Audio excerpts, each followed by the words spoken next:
Hey, y'all, I'm back again with the woman of the Bible, the wise woman of Abel. Her character, rather than passively waiting for someone else to save her city, she had the wisdom and courage to act quickly and decisively. Her sorrow that her city, though faithful to the king, was besieged by his army because it had been infiltrated by a rebellious leader. Her joy that she would be able to successfully intercede for the town, thus averting disaster for many innocent people. Her story. Teddy Roosevelt once said that 9/10 of wisdom consists in being wise in time. After the dust settles, the storm clears, the action stops. It's often too late for wisdom to work its marvels. Many women in Scripture stand out for their wisdom. One woman who lived in a town at Israel's northern border is identified solely as a wise woman, acting quickly to save her city. The sad stories of Bathsheba and Tamar highlight the decline of David's household. Eventually, Absalom, David's third son, rebelled and was killed in a battle for the throne.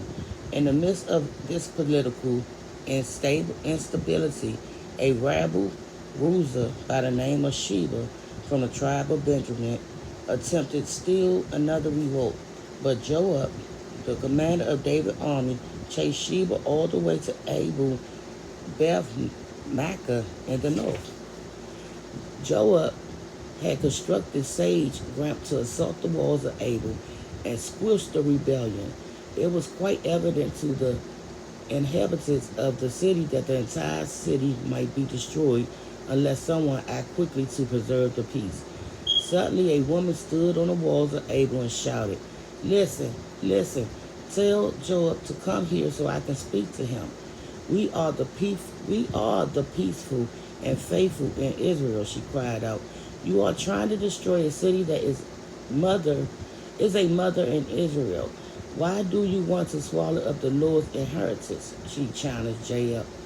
"Far be it from me to swallow up or destroy," he replied. A man named Sheba, son of Bechri, from the hill country of Ephraim, had lifted up his hand against the king, against David.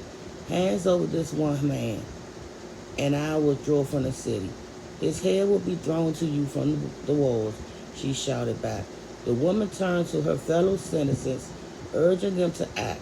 In just moments, a man's head came careening over the walls. Disaster was averted. The men in this story appear to behave only in conventional terms. Mobilized, the army built a siege ramp, violently smashed the city walls, squished the rebellions. But the women looked